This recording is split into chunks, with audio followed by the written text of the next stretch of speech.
Sebelum lanjut untuk nonton videonya, buat kalian yang sedang mencari jersey Inter Milan terbaik dan merchandise tentang Inter Milan, yuk klik produk dan buruan check out sekarang. Jan Bisek dituduh mengucapkan kata-kata penistaan agama saat laga Inter kontra Roma. Bek Inter, Jan Bisek, menghadapi tuduhan telah mengucapkan kata-kata yang dianggap menistakan agama saat pertandingan Serie A melawan AS Roma. Insiden tersebut terjadi pada babak kedua laga yang berlangsung di Stadion Giuseppe Meazza, di mana Inter harus menelan kekalahan tipis 0-1. Meski demikian, laporan dari Gazzetta dello Sport menyebutkan bahwa kemungkinan sang pemain dijatuhi sanksi sangat kecil, karena tidak adanya rekaman audio sebagai bukti. Bisek masuk ke lapangan lebih awal di babak pertama untuk menggantikan Benjamin Pavard yang mengalami cedera pergelangan kaki. Sejak saat itu, bek asal Jerman tersebut bermain penuh hingga akhir pertandingan. Namun, pada menit ke-63, beberapa penonton memperhatikan bahwa Bisek meluapkan emosinya dengan mengucapkan frasa yang tergolong sebagai penistaan agama menurut hukum sepak bola Italia.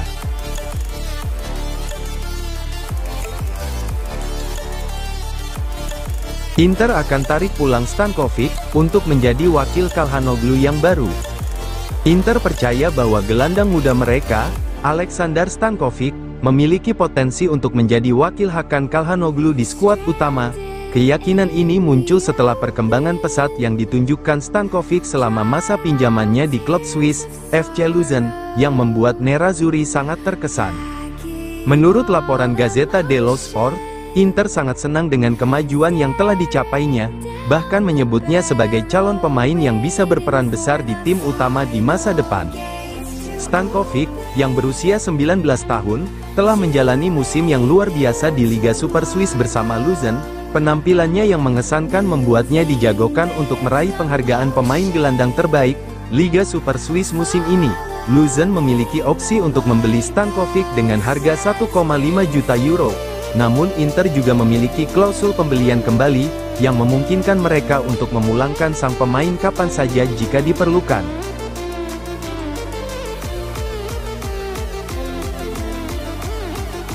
Inter menjadi tim terdepan untuk mendapatkan Jonathan David.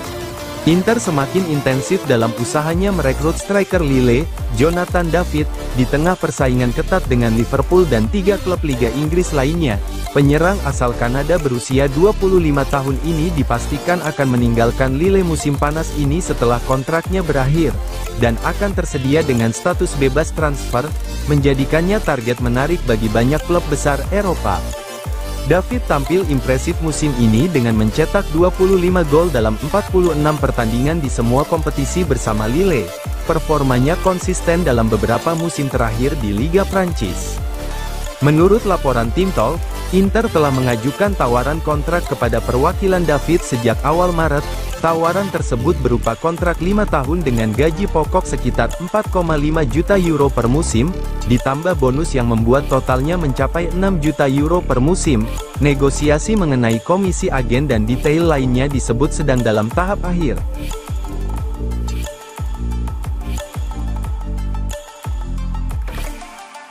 Benjamin Pavard baru bisa tampil di leg kedua, semifinal Liga Champions.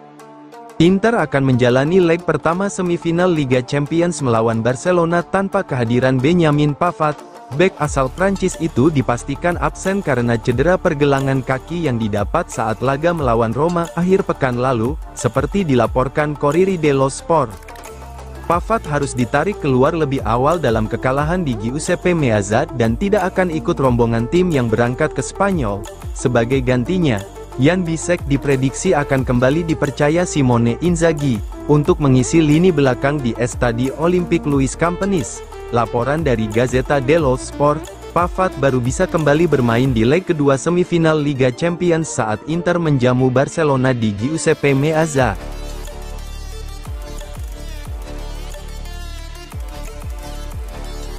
Gianluigi Buffon, Scudetto belum diputuskan, Inter tetap tim yang sangat kuat. Gianluigi Buffon berbicara di Coverciano saat menerima penghargaan dalam edisi kelima Inside the Sport, acara yang diprakarsai oleh Michele Cutolo dan Gianfranco Coppola. Kejuaraan belum ditentukan kemarin, meski Napoli mengambil langkah penting dengan memanfaatkan kesulitan Inter saat ini, tapi masih ada 4 pertandingan tersisa, kata Buffon. Scudetto ditentukan sepanjang musim, ada momen di mana kamu sadar telah menyia-nyiakan sesuatu, baik Inter maupun Napoli akan menyadarinya. Pada akhirnya, siapapun yang tidak memenangkan Scudetto pasti akan memiliki penyesalan. Tentang kepemimpinan Napoli di klasemen, Buffon mengaku tidak terkejut. Saya percaya sejak Conte tiba pada bulan Juli, mengenai semifinal Liga Champions antara Inter dan Barcelona. Buffon menambahkan, untuk bisa dianggap favorit melawan Barcelona saat ini, kamu harus menjadi tim yang luar biasa.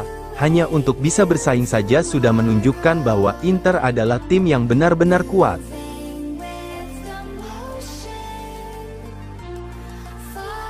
Inter ubah strategi transfer, fokus pada skuad lebih muda untuk musim depan. Petinggi Inter dilaporkan berencana membekali Simone Inzaghi dengan skuad yang lebih muda dan dinamis untuk musim mendatang. Menurut laporan Gazzetta dello Sport, Nerazzurri akan mengubah pendekatan mereka di bursa transfer musim panas nanti.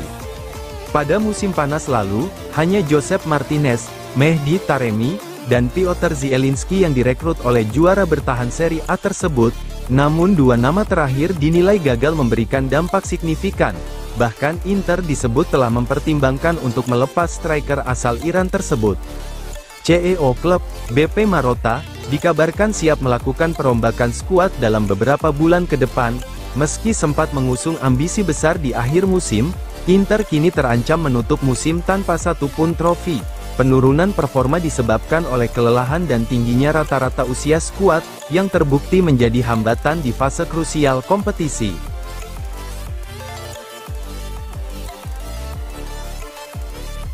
Dampak signifikan kiprah Inter di Liga Champions, terhadap kesehatan finansial klub.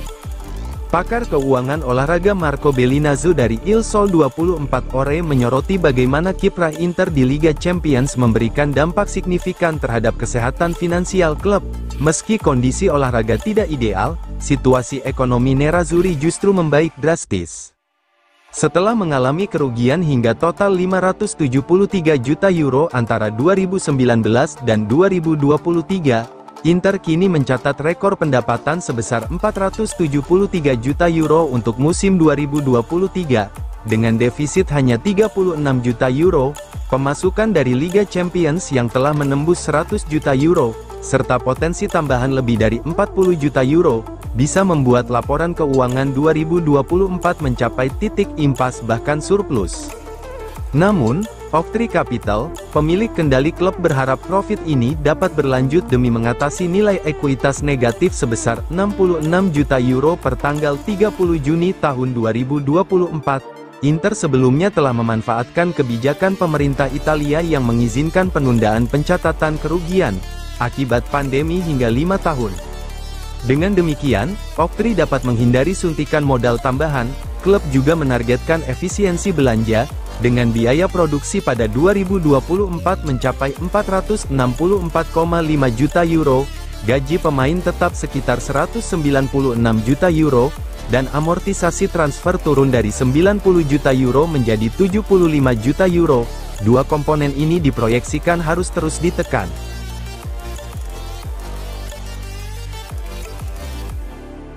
Barcelona versus Inter Milan tuntas, skor akhir 3-3. 6 gol tersaji dalam duel Barcelona vs Inter Milan di leg pertama semifinal Liga Champions. Meski banyak gol, duel tuntas 3-3. Barcelona versus Inter berlangsung di Stadion Olimpiade Luis Companys. Inter memimpin 1-0 lewat Marcus Thuram, saat laga baru berjalan kurang dari 1 menit. Denzel Dumfries kemudian membawa Inter memimpin 2-0. Barcelona selanjutnya membalas dengan mencetak 2 gol lewat Lamine Yamal dan Ferran Torres, untuk menutup babak pertama menjadi 2-2. Inter sempat memimpin 3-2 di babak kedua lewat Bryce Dumfries. Barca kemudian membalas setelah Yann Sommer tercatat membuat gol bunuh diri dan laga tuntas 3-3. Hasil ini membuat peluang kedua tim untuk ke final masih nyata sama rata 50%. Leg kedua selanjutnya berlangsung di markas Inter pada tengah pekan depan.